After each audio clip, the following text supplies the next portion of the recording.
Imagine a ramshackled old schoolhouse lined with broken down bunks, paint peeling off the walls and ceiling, darkened by boarded up windows and crawling with cockroaches and other vermin.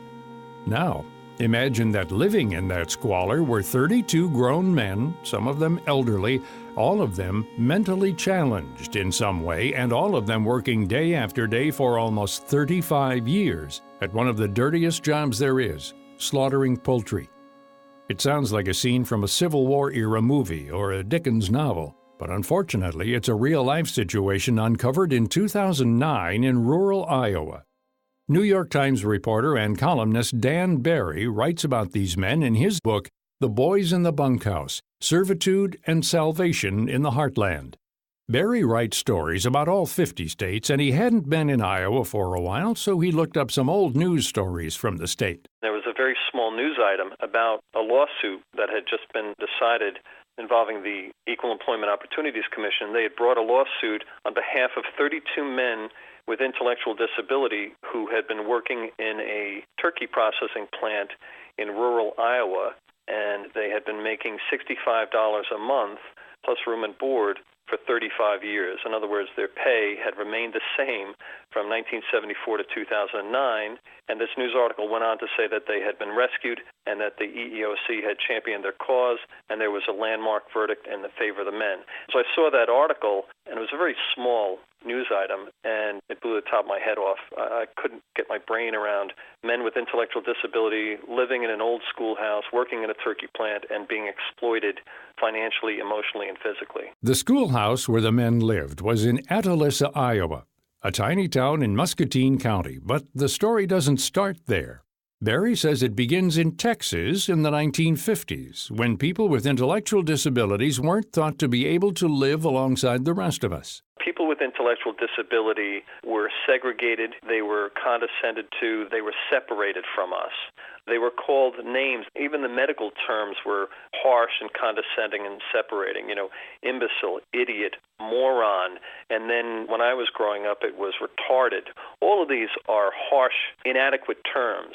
And that's how these men were perceived as they were young boys growing up in families that oftentimes didn't have the financial or emotional wherewithal to take care of their needs.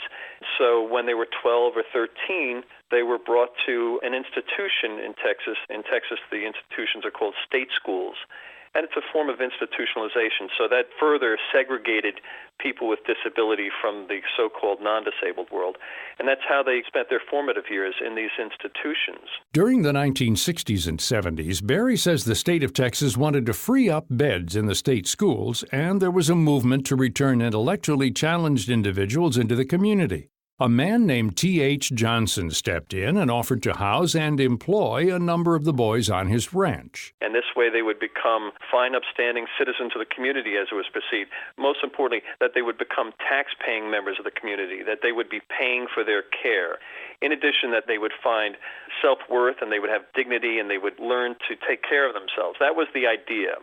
So this program began, and after the first year or two, T.H. Johnson was celebrated as a progressive because he was helping to integrate people with disability into the community. But the problem was that it was exploitative at its root. The men were learning a skill, but the skill was simply to catch turkeys. That's a lousy job. Turkeys don't like to be caught. They don't like to be touched.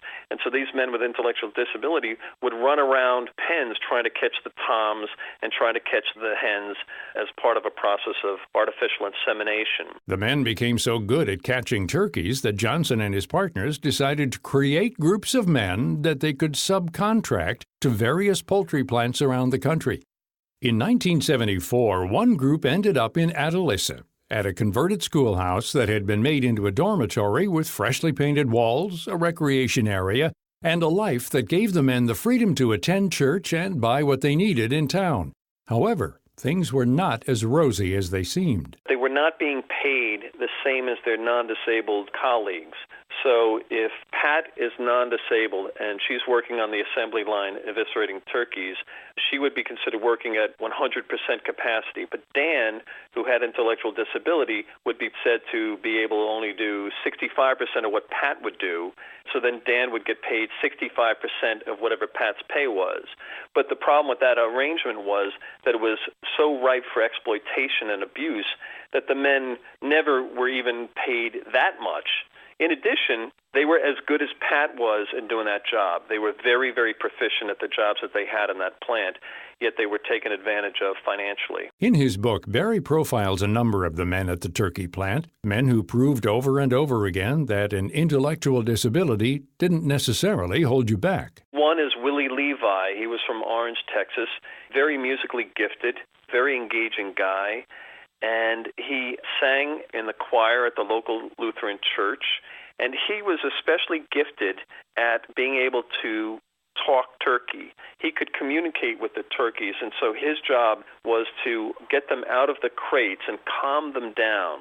And he would say, okay, Tom, and he would stroke their chest and calm them down, and then he would turn them upside down and hang them on these shackles that would swing into the plant. And so he had a great compassion for these poor animals as they were going off to their slaughter. Gene Berg was a really well-spoken guy, very handsome guy, who used to ride around the Bunkhouse property on a little John Deere Gator, and he was always dependable, very, very dependable at work. Although the men were housed, fed, and paid, though poorly, they were also humiliated and treated like children. I'll tell you one story about a guy named Alfred Busby, a very lovable guy, very proud guy, but one day at the plant he did something wrong. So they came home from the plant in the evening, and he had to be disciplined. That's what the supervisors said. And so what they did was they said, Alfred, no television. You're not allowed to watch television, and you have to go right to your room after dinner. Now, this sounds like we're talking about a 10-year-old boy, but Alfred Busby was almost 40 years old. So it's an example of how the men were being treated as children. You would never say to a 40-year-old man, you have to go to your room and you can't watch television. But they did that to Alfred Busby, and he was so mortified that in the morning he ran away. The problem is that it was January in Iowa, and he ran away early in the morning, and it was 0 degrees out, and he disappeared. 4 months later, in the spring thaw, they found his body in a field nearby. Over the years, the schoolhouse fell into disrepair. The men's pay never went up, no matter how hard they worked, and the men were pretty much destined to spend the rest of their lives in servitude at the turkey plant. Barry says that a young social worker, Ed George, sent a memo about the men's pay arrangement to his boss, but it was ignored. The Des Moines Register did a story on the men, but nothing was done. All through the years, every once in a while, the Department of Labor would stop in and see that the company was abusing the men financially, that they weren't paying them properly. So they would fine the company and make the company promise to pay the men back the money they were owed. Of course, the company controlled the men's bank accounts, and so the money was just simply recycled back into the company. Meanwhile, the government didn't know what to make of this arrangement. It wasn't really a sheltered workshop. It wasn't really a group home. So it kind of fell between the cracks of regulation, and the thing just continued on and got worse and worse. Even though the windows on the schoolhouse eventually were boarded up and the inside was filthy and crawling with vermin, Barry says the townspeople never suspected anything was wrong. As long as the landscaping around the building was kept up and the men weren't complaining, why would they? It wasn't until the turkey plant was winding down operations and the men were to be sent home that anyone noticed their plight. A relative of one of the men called the company and asked how much money he had in the bank. The answer was only $86. She went ballistic, and she called all the agencies in Iowa that she could think of. She also called a local reporter at the Des Moines Register, and that led to a social worker named Natalie Neal McLaughlin to go to the house. She knocks on the door, and she gains entrance, and she could not believe the squalor that she has just found herself in, and she cannot believe the conditions of the men. Barry says that the men's hands were constricted from the work they did, their teeth were rotting, and many had foot problems from standing at the plant all day. The fire marshal came and shut down the schoolhouse, declaring it a fire trap. Social workers evaluated the men's conditions and eventually found them housing in Waterloo, where they lived on their own. The EEOC brought the men's case to federal court, and a jury awarded each man $7.5 million for their 35 years of servitude at the turkey plant. It was a great gesture, but none of them ever saw that amount. But that was very quickly knocked down because of caps on jury awards for small businesses. So the men were each going to get maybe $50,000 after it was all said and done. And I think the initial group of men were 32. 4 of them have since died. So these men are rescued and then almost very soon after die. So their experiences of liberty last very briefly. So the other 28 men are going to receive maybe $20,000 to $25,000 each, which may sound like a lot to some people, but if you consider that this is money owed to them over 35 years, including the exploitation they suffered and the abuse they suffered, it's hardly payment enough. Barry says that although the boys in the bunkhouse have been freed from their years of servitude, that doesn't mean no one else is being exploited in this country. Shortly after the resolution of this case, Barry heard from social workers that a similar situation was found in Newberry, South Carolina, at another turkey processing plant.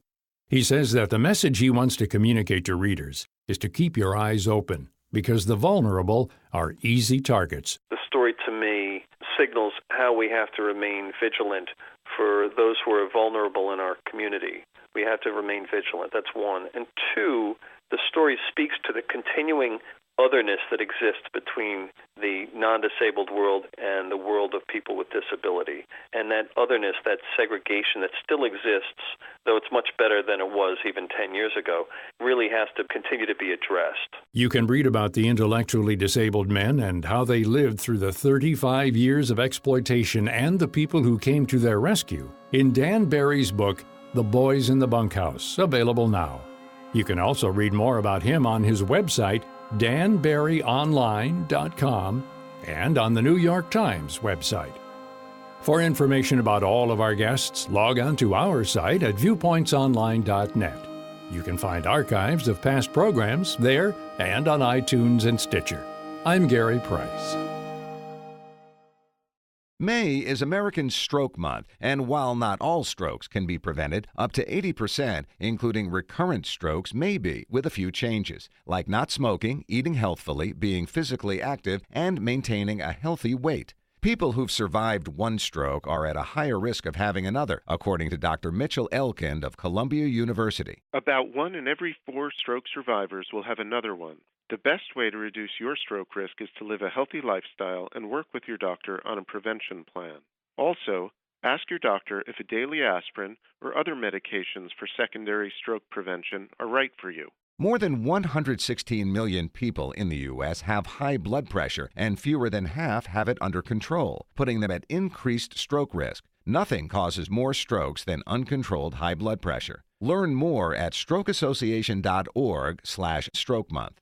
Heading into summer, McDonald's and its independent franchisees have aspirations to hire roughly 250,000 people, among them workers age 50 and above, through a first-of-its-kind collaboration with AARP and AARP Foundation. McDonald's job postings will be featured on AARP's job board, and the company will work with AARP Foundation on a pilot program to align employer and candidate needs and interests. Melissa Kersey is McDonald's U.S. Chief People Officer. McDonald's restaurants are where people at every stage of working life can grow and thrive in a flexible environment. With 5 generations now working together, we expect this collaboration will continue to build the diverse and inclusive workforce McDonald's is known for and proud of. McDonald's Archways to Opportunity program also provides eligible employees with tuition assistance and a variety of education and career advising opportunities. No matter your age, learn more at mcdonalds.com/careers.